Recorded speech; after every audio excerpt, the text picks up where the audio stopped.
শহরে মানুষ চলে আসে কেন? আজকে ঢাকা শহরে 3 কোটি মানুষ বসবাস। আজকে দেখেন বাড়ি ভাড়া দিন দিন বাড়ি মালিক বাড়াচ্ছে, ভাড়াটের পরিশোধ চুপ করে আছে কেন? তারা তো চুপ কেন? তারা কোনো আন্দোলন করে না, কোনো দাবি দাবা নাই, ভাড়াটের পরিশোধ আস্পাদন করে রাখছে। শুধুমাত্র একটা রেজিস্ট্রেশন সনদ নিয়ে তারা বসে আছে, মাঝে মাঝে সম্মেলন করে। অনেক দেখে মানবাধিকার সংগঠন আছে, তারা শুধুমাত্র কাগজ কলমে আছে। আমি বিপক্ষে যাচ্ছি না। আচ্ছা ঠিক আছে,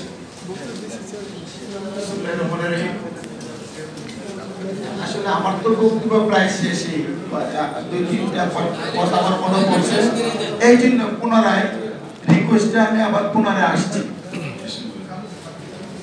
আমি অনুরোধ করব সবাইকে, আমাদের এখানে খাবারের ব্যবস্থা আছে, সবাই খাবারের প্যাকেট নিয়ে যাবেন।